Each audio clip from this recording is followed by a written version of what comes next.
കുയിലുകൾ പാടും കുഗ്രാമം, കുറുമൊഴി മുല്ലകൾ കുമ്മിയടിക്കും കുഗ്രാമം. ഇന്നലെ വൈകുന്നേരം യാദൃച്ഛികമായിട്ട് ഈ പാട്ട് കേട്ടപ്പോഴാണ് ഒരു കാര്യം ഓർത്തത്. വൃശ്ചികമാസമായിട്ടും ഇത്തവണ ഞങ്ങളുടെ നാട്ടിൽ കുയിലുകളൊന്നും കൂവുന്നില്ല. സാധാരണ ഒരു തുലാമാസം കഴിയുമ്പോഴത്തേക്കും കുയിലുകൾ എവിടെ നിന്നെങ്കിലുമൊക്കെ പറന്നു വരും. ഇനി അവിടെ തന്നെയുള്ള കുയിലാണോന്ന് അറിയില്ല. അവയുടെ കൂക്കുവിളി ആരംഭിക്കും. വലിയ വാശിയിലായിരിക്കും ഈ കുയിലുകൾ ഇങ്ങനെ കൂയിക്കൊണ്ടേയിരിക്കും. അത് നാട്ടുമ്പുറത്ത് സാധാരണയായിട്ടുള്ള കാര്യമാണ്. വൃശ്ചികം, ധനു, മകരം ഈ കാലത്ത് കുയിലുകളുടെ കൂവൽ വളരെ സാർവത്രികമാണ്. അത് നാട്ടുമ്പുറത്ത് മാത്രമല്ല, എറണാകുളം നഗരമധ്യത്തിൽ, പ്രത്യേകിച്ച് ആ ശിവക്ഷേത്രത്തിൻ്റെ ഭാഗത്ത്, മഹാരാജ് സ്കൂളിൻ്റെയൊക്കെ അടുത്ത് കുയിലുകൾ കൂവുന്നത് ധാരാളമായിട്ട് കേട്ടിട്ടുണ്ട്. ഇത്തവണ ഒരു ഒറ്റ കുയിലിൻ്റെ ശബ്ദം ഇതുവരെ കേട്ടില്ല. ഞാനപ്പോൾ ഈ പാട്ട് കേട്ടപ്പോഴാണ് കുയിലുകൾ എവിടെ പോയി എന്നാലോചിച്ച്. ഇനി കാലാവസ്ഥാ വ്യതിയാനം കാരണമായിരിക്കും. കൊല്ലം മഞ്ഞില്ല, അതിന് പുറം മഴ പെയ്തുകൊണ്ടിരിക്കുകയാണ്. അതുപോലെ തന്നെ മാവുകളൊന്നും പൂത്തിട്ടില്ല, തഴുത്തിട്ടുമില്ല. അപ്പം മാവ് പൂക്കാത്തതുകൊണ്ടായിരിക്കും കുയിൽ കൂവാത്തത് എന്ന് കരുതി സമാധാനിക്കരുത്. ഒരു ആഗോള താപനത്തിൻ്റെ കാലമാണ്. കാലാവസ്ഥാ വ്യതിയാനം വളരെ പ്രകടമായിട്ട് നമ്മൾ അനുഭവിച്ചുകൊണ്ടിരിക്കുകയാണ്. അത് കരുതി സമാധാനിക്കാൻ ശ്രമിക്കുമ്പോഴാണ് ഇന്ന് കാലത്ത് പത്രം വായിച്ചത്. അപ്പോഴാണ് എനിക്ക് കുയിലുകൾക്ക് എന്ത് പറ്റിയെന്ന് മനസ്സിലായത്.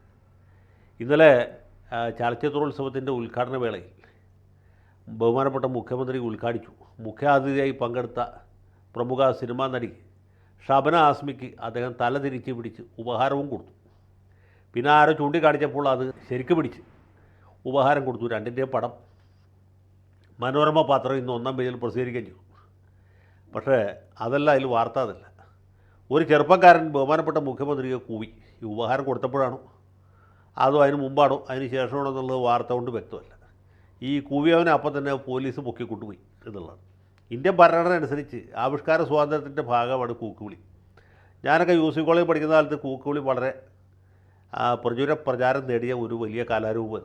നന്നായിട്ട് പ്രസംഗിച്ചാൽ ഭയങ്കര കയ്യടിയാണ്. പ്രസംഗം മോശമായാൽ അതിഭയങ്കരമായ കൂവലാണ്. അത് മുഖ്യാതിഥിയായാലും ശരിയാണ്, ഉദ്ഘാടകനായാലും ശരിയാണ്, കോളേജ് പ്രിൻസിപ്പളായിരുന്ന മാത്തൻ സാറായാലും ശരിയാണ്. യു സി കോളേജിലെ കുട്ടികളെ ഏറ്റവും അധികം കൂവിയിട്ടുള്ളത് മാത്തൻ സാറിനെ ആയിരുന്നു എന്നെനിക്ക് തോന്നുന്നു. അദ്ദേഹത്തിന് ഈ കൂക്കുവിളി കേട്ടില്ലെങ്കിൽ വലിയ മനപ്രയാസമായിരുന്നു. അപ്പോൾ അതൊക്കെ പഴയ കാലം. ഇപ്പോൾ കൂക്കുവിളി അതുപോലെ സാർവത്രികമായിട്ട് ഉണ്ടോ എന്ന് നമുക്കറിയില്ല. കോളേജിലെ വിദ്യാർത്ഥികളൊക്കെ മറ്റ് പല രംഗങ്ങളിലേക്കും അവരുടെ സർഗാത്മകമായിട്ടുള്ള കഴിവുകൾ തിരിച്ചുവിട്ടു എന്നാണ് എനിക്ക് തോന്നുന്നത്. ഏതായാലും കുയിലുകൾ പോലും കൂവാൻ പഠിക്കുന്നത് എന്താ വെച്ചാൽ, ഈ മുഖ്യമന്ത്രി നാട്ടിൽ കൂടി പോകുന്ന വഴിക്കങ്ങാനാണ് കുയിൽ കൂവുന്നതെങ്കിൽ അവനെ പോലീസ് പിടിച്ചുകൊണ്ട് പോകും എന്നുള്ളതുകൊണ്ട്. കാരണം പോലീസുകാരെ സംബന്ധിച്ചിടത്തോളം മുഖ്യമന്ത്രി വെറും മുഖ്യമന്ത്രിയല്ല, കേരള ചക്രവർത്തിയാണ്. പാറാവ് നിൽക്കാനും അദ്ദേഹത്തിന് സെല്യൂട്ട് അടിക്കാനുമാണ് പോലീസുകാർക്ക് സമയമുള്ളൂ. കേസ് അന്വേഷിക്കാൻ സമയമില്ല. അല്ലെങ്കിൽ ക്രമസമാധാന പരിപാലനത്തിന് പോലീസിന് സമയം കിട്ടത്തില്ല. ഇദ്ദേഹത്തിന് പോകുന്ന വഴിക്ക് സെല്യൂട്ട് അടിക്കാനും പോകുന്ന വഴിക്ക് മുഴുവനും കാവൽ നിൽക്കാനുമാണ് പോലീസിനെ പ്രധാനമായിട്ട് ഉപയോഗിക്കുന്നത്. മുഖ്യമന്ത്രിയുടെ മൈക്ക് എങ്ങനെയെങ്കിലും കാരണവശാൽ ഹൗൾ ചെയ്താൽ മൈക്കിന് അതിനായിട്ട് കേസെടുക്കുന്ന പോലീസാണ്. അപ്പോൾ പിന്നെ കൂവിയോൻ്റെ കാര്യം പറയേണ്ടതില്ലല്ലോ. ഇന്ത്യൻ പീനൽ കോഡിലുള്ള എല്ലാ വകുപ്പുകളും ഉപയോഗിച്ച് അയാളുടെ പേരിൽ ചാർജ് ചെയ്യും. ഇനി അടുത്ത കാലത്തൊന്നും പുള്ളി സൂര്യപ്രകാശം കാണുകയില്ല എന്നുള്ള കാര്യം വ്യക്തമാണ്. അങ്ങനെ ഒരു കാലത്ത് കുയിലുകൾ എന്ത് ധൈര്യത്തിൽ കൂവും എന്ന് നിങ്ങളത് ആലോചിച്ചു. കൂവുന്ന കുയിലിൻ്റെ എതിരെ എന്തൊക്കെ വകുപ്പുകാരെ കേസെടുക്കും. അല്ലെങ്കിൽ കാണുന്ന മാത്രയിൽ വെടിവെച്ച് കൊല്ലാനുള്ള ഉത്തരവ് പാസ്സാക്കാനും പഠിക്കുകയില്ല. എൻ്റെ ബലമായ വിശ്വാസം ഈ കുയിലുകളെല്ലാം തന്നെ ആലുവാമൊഴി കടന്ന് തമിഴ്നാട്ടിലേക്കോ അല്ലെങ്കിൽ വയനാട് ചുരം കടന്ന് കർണാടകത്തിലേക്കോ പോയി എന്നാണ്. അതുകൊണ്ടായിരിക്കണം ഇവിടെ സ്വാഭാവികമായിട്ടും കുയിലിൻ്റെ ശബ്ദം കേൾക്കാത്തത്. കാരണം മുഖ്യമന്ത്രിയെ പേടിച്ചിട്ട് കുയിലിന് പോലും കൂവാൻ പറ്റാത്ത സാഹചര്യം. കൂകൂ കൂകൂ കുയിലുകൾ കൂവും എന്ന പാട്ട് മിക്കവാറും സർക്കാർ നിരോധിക്കാൻ സാധ്യതയുണ്ട്. അതുപോലെ തന്നെ ഞാനൊക്കെ 1-ാം ക്ലാസ്സിൽ പഠിക്കുന്ന കാലത്ത് ഒരു പദ്യമുണ്ടായിരുന്നു. കൂകൂ കൂകൂ തീവണ്ടി, കൂകിപ്പായി തീവണ്ടി. അത് പണ്ട് ഈ കൽക്കരി എഞ്ചിനുള്ള കാലത്താണ്. ഇപ്പോൾ കൽക്കരി എഞ്ചിൻ ഇല്ലാത്തതുകൊണ്ട് തീവണ്ടികൾ കൂവുന്നില്ല. പിന്നെ ഈ കവിതയാണെങ്കിൽ പാഠപുസ്തകത്തിൽ നിന്ന് പോയതുകൊണ്ട് ഇപ്പോൾ ആരും പാടുന്നുമില്ല. അതുകൊണ്ട് മുഖ്യമന്ത്രിക്ക് അതിനെപ്പറ്റി പേടിക്കേണ്ട ആവശ്യമില്ല. കൂകൂ കൂകൂ തീവണ്ടി എന്ന പാട്ടിനെയോ അല്ലെങ്കിൽ കവിതയോ അല്ലെങ്കിൽ കൂകിപ്പായുന്ന തീവണ്ടിയോ മുഖ്യമന്ത്രിക്ക് വിഷമിക്കേണ്ട ആവശ്യമില്ല. കാരണം അവരാരും മൂപ്പർക്കെതിരായിട്ട് കൂവുകയില്ല.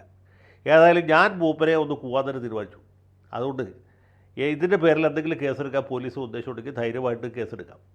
പിണറായി വിജയോ കൂ കൂ കൂ കൂ ധൈര്യമുണ്ടെങ്കിൽ ചുണയുണ്ടെങ്കിൽ ഏത് പോലീസുകാരനും എപ്പോൾ വേണമെങ്കിലും കേസെടുക്കാം.